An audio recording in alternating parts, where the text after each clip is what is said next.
Philippe Cohen, vous êtes présent aux côtés de Perpéan pour un ouvrage Le Pen, qui sera peut-être aussi actuellement dans l'avenir une actualité parce qu'il a quand même un certain âge et quelque part une page de l'histoire se tourne aujourd'hui. Cet ouvrage aujourd'hui, vous êtes présent aux côtés de Perpéan, c'est pour porter au lecteur quelle parole?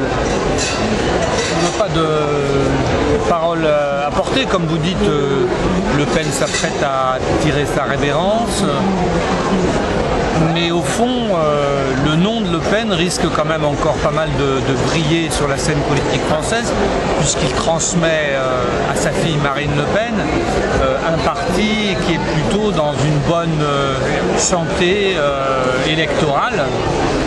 Et donc à ce moment-là, il nous est apparu intéressant d'essayer de retracer un petit peu sa vie pour essayer de comprendre comment Le Pen a réussi au fond à devenir Le Pen et comment il a réussi à se mettre au centre de la vie politique française durant une trentaine d'années. Le Pen a été quand même le député le plus jeune de France sous les coups jadistes à l'époque en France. Il y a quand même aucune histoire par rapport aussi à l'Algérie aussi qui est dans la région méditerranée assez marquante. Bon, à titre personnel ou vous en tant qu'écrivain journaliste, pensez-vous pas que c'est plutôt, je dirais un peu, ça aurait été présidentiel comme aux États-Unis, les Kennedy, ils portent un nom. Vous pensez que Le Pen va porter un même nom dans l'avenir en France? Je n'ai pas à penser quoi que ce soit, c'est factuel. Je veux dire, Le Pen, je pense que Le Pen est devenu Le Pen après Poujade. C'est en réalité dans les années 80 qu'il effectue véritablement une percée politique. Et après, la question est que ça nous plaise ou non, il a occupé la vie politique française, à la fois parce que les thèmes qu'il a portés sont, c'est-à-dire la mondialisation, la sécurité dans les villes et l'immigration sont des thèmes qui sont devenus centraux dans la vie politique française et beaucoup les autres partis se déterminent quand même pas mal par rapport à lui. Et par ailleurs, ce que le livre montre, c'est que Le Pen est au fond une construction politique à laquelle ont participé finalement un certain nombre d'hommes politiques en France, à commencer par François Mitterrand, Jacques Chirac, etc., qui ont soit en le diabolisant et en même temps en l'aidant finalement à devenir à revenir au Parlement, puisqu'en 86 Le Pen revient au Parlement grâce à la proportionnelle qui a été instaurée par François Mitterrand. Finalement, Le Pen, diable de la République, est une coproduction de la classe politique française. Vous voyez, j'ai eu en interview il y a 48 heures Christine Haas qui est astrologue sur les BC sur RTL, la grande radio, et le chiffre 2013 qui arrive, vous savez par rapport à Kennedy qui a été assassiné, le monde qui est difficile, je dirais, est-ce qu'en France vous pensez que s'il y aurait un événement de la sorte, des personnes comme Le Pen, ou dans leur culture, parce que leur électorat n'est pas le même à l'époque de Le Pen, Père, et aujourd'hui parce qu'il n'est pas composé des mêmes auras, des mêmes essence. Qu'est-ce que vous en pensez à ce positionnement politique précis? Est-ce qu'il est plus là pour faire valoir d'un événementiel ou alors d'une réelle créativité politique, malgré la durée, parce que ça peut être le phénomène ce qu'on appelle gaulois, français, la quatrième? Non, je pense que l'électorat de Marine Le Pen aujourd'hui n'est pas exactement le même que celui de Jean-Marie Le Pen dans les années 80. C'est un électorat qui est devenu, qui est composite et qui additionne, si vous voulez, l'électorat classique de la droite, des pieds noirs, etc., du sud de la France, à un nouvel électorat qui est plutôt ouvrier, employé, populaire, de l'Est et du Nord de la France. Aujourd'hui, Si on regarde le premier tour de l'élection présidentielle de 2012, Marine Le Pen est la candidate qui a fait le premier score en milieu ouvrier. C'est quand même pas rien.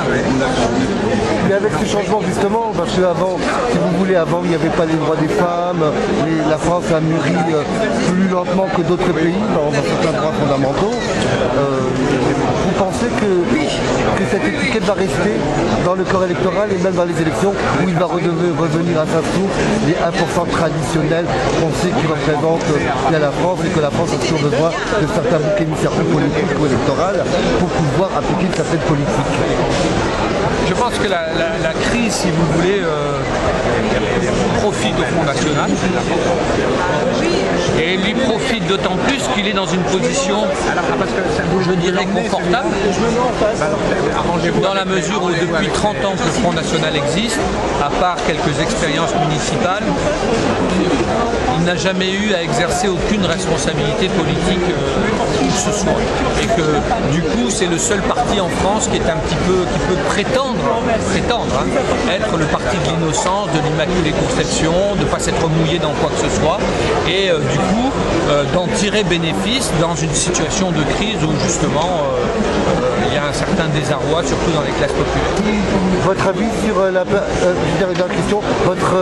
votre avis sur donc la petite fille de Jean-Marie Le Pen qui est élue dans le sud de la France, députée, Maître Collat, leur utilité à l'Assemblée et à la République? Écoutez, c'est une jeune étudiante. À ce que j'ai vu, elle fait des déclarations qui ont l'air de plutôt se démarquer à la fois de Jean-Marie Le Pen et de Marine Le Pen, puisqu'elle a dit qu'elle pensait qu'elle n'était pas d'extrême droite, elle a dit qu'elle était contre la peine de mort, donc elle a manifestement une volonté d'essayer de se distinguer, mais qui à mon avis correspond à peu près à ce qu'elle est, c'est-à-dire, mais bon, il est un peu tôt là, ça fait 3 mois qu'elle est à l'Assemblée, c'est un peu trop pour juger quoi que ce soit. Pierre Péan, vous êtes donc dans l'ouvrage Le Pen, une histoire française, et vous avez le côté plutôt de l'autre côté, c'est-à-dire le côté présidentiel, le côté des institutions. Vous avez pu fréquenter, rencontrer quand même... Je ne suis pas de ce côté-là. Disons que j'ai fait aussi une biographie de François Mitterrand. Voilà. Ça ne veut pas dire que je l'ai rencontré, mais il ne vous a pas échappé que François Mitterrand, je lui ai gâché la fin de sa vie quand même, et c'était pas mon objectif.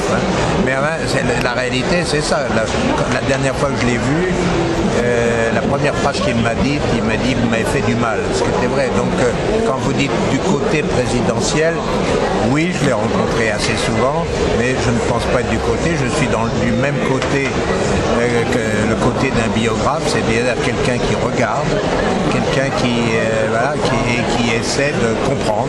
Voilà. Je l'avais fait à l'égard de François Mitterrand, je l'ai fait à l'égard de Le Pen, comprendre, parce que comme l'a dit Philippe, il est devenu, qu'on le veuille ou non, que ça nous plaise ou non, il est devenu un personnage central de la vie politique française, et donc essayer de comprendre, ça me semble essentiel. Voilà. Pour vous, justement, vous parlez de votre expérience personnelle, justement, de votre première biographie. Pensez-vous pas plein de énormément. Mais pensez-vous pas que vous avez été victime, dans un sens, de l'évolution des médias qui se comportaient plus de la même manière dans le passé à aujourd'hui? Et je prenais l'exemple aussi de Pierre Bérégovoy, parce qu'on avait parlé de tellement de choses. C'est vrai qu'aujourd'hui, les médias ne se comportent pas pareil, et on voit bien qu'il y a une polémique qui se fait autour de nous, qui au fond, quand j'entends un certain nombre de choses depuis quelques jours, au fond, je vois qu'il y a un certain nombre de médias qui ne comprennent pas comment on peut se lancer dans une enquête. Une enquête, c'est comprendre, c'est pas condamner. Après, les gens condamnent à partir s'ils le veulent, à partir de notre enquête. Mais nous, on n'a pas à faire de jugements moraux. On essaie de comprendre. Et manifestement, ça ne plaît pas à tout le monde, cette attitude, qui est une attitude tout simplement pourtant que je considère citoyenne, puisque le lecteur citoyen, après une telle biographie, il pensera ce qu'il voudra, mais il aura en tout cas des éléments supplémentaires. Le Pen est un monarque comme Mitterrand. Je ne voudrais pas comparer les deux, mais en tout cas ce qui est sûr et ce qu'on raconte, c'est que Le Pen est un autocrate qui c'est lui qui décide de tout, c'est lui qui considère que l'argent doit remonter vers lui. Il le dit lui-même, il l'a dit à plusieurs reprises, le Front National c'est moi. Donc au moins c'est un autocrate assumé, voilà.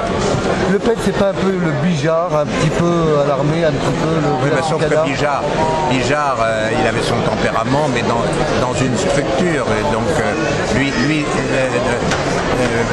Le Pen, il a créé sa propre structure, donc il est le chef et le chef absolu. Hein, c'est différent. Il a un tempérament fort. Alors je suppose que c'est ça que vous essayez de mettre en relation, c'est-à-dire le tempérament fort de Bijard et le tempérament fort de Le Pen. Autrement, vous êtes présent aujourd'hui à la fête du livre, c'est votre premier passage à Toulon? Ah non, moi je suis passé déjà, c'est au moins la 3e, sinon la 4e fois que je viens à Toulon. En tout cas, je suis venu en 92 par exemple. On me l'a rappelé, quelqu'un est venu me le rappeler hier.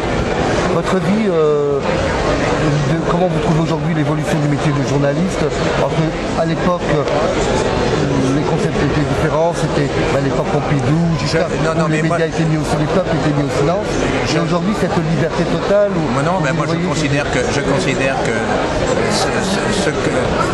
un certain nombre de gens prétendent qu'aujourd'hui on est plus libre, moi je pense le contraire.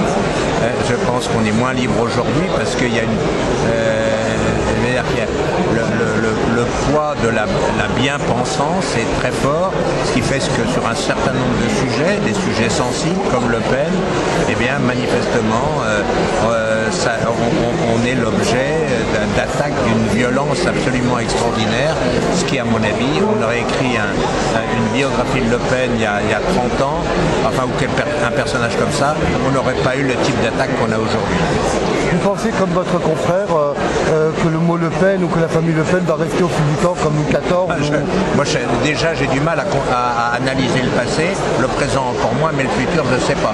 La seule chose que je constate, c'est que la fille Le Pen a fait un bon score à la présidentielle. Après, moi, je ne sais pas, je ne suis pas un analyste politique qui est capable de se projeter dans l'avenir. Le passé, le présent me suffit. Vous pensez que donc, la fille de Le Pen a de meilleures capacités que son père, simplement parce qu'elle a plutôt un profil juridique, donc de l'éloquence, et qui est non, mais l'éloquence de son père l'avait. Je pense que c'est un grand orateur. La fille, seulement, elle est d'une autre génération. Les dérapages terribles, antisémites et tout, elle ne les fera pas parce que son terreau, c'est pas la Seconde Guerre mondiale, c'est pas la guerre d'Algérie. La fille se moque, enfin, elle n'a rien à voir et donc à chaque provocation de son père, elle essaie de contrecarrer parce que c'est pas son histoire. Donc elle est, disons, beaucoup plus présentable que son père sur un certain nombre de sujets. Donc vous pensez qu'elle va convaincre l'intelligence... Non, je ne pense rien. Sur la capitale, aujourd'hui, on parle de l'intelligence parisienne, entre guillemets, c'est le microcosme. Vous pensez qu'il faut convaincre le microcosme parisien pour avoir une existence, je dirais... Moi, je dis pas ça, je dis seulement qu'on voit bien ce qui se passe depuis l'émergence de Marine Le Pen. Je veux dire que les journalistes acceptent de la recevoir sans aucun problème, alors que c'était un problème avec le père. C'est tout ce que je constate. Autrement, vos projets pour l'avenir, d'autres livres, d'autres enquêtes, des voyages? Des enquêtes sûrement, des voyages aussi, mais j'ai pas encore pris de décision sur le futur. J'ai un livre qui doit bien sortir, qui doit très prochainement sortir sur le Kosovo au mois de février ou mars. Et quant aux autres, après on verra. J'ai pas encore pris de décision. Des projets peut-être radiophoniques ou dans le cinéma, pour le cinéma, documentaire. Oui. J'ai des relations étroites avec une boîte de production qui s'appelle Yami 2 et donc oui, j'ai des projets documentaires également. Écoutez, on vous remercie beaucoup. On va redonner la parole à Philippe Cohen pour ses projets. On a oublié vos projets. Pardon? Vos projets d'avenir, de livres, d'écriture, de rencontres, de voyages. C'est encore trop tôt pour... si vous voulez, on n'enchaîne pas les livres comme des petits pains comme ça. Je veux dire, déjà, là, il faut s'occuper de faire passer le message, de faire comprendre ce qu'il y a dans ce livre.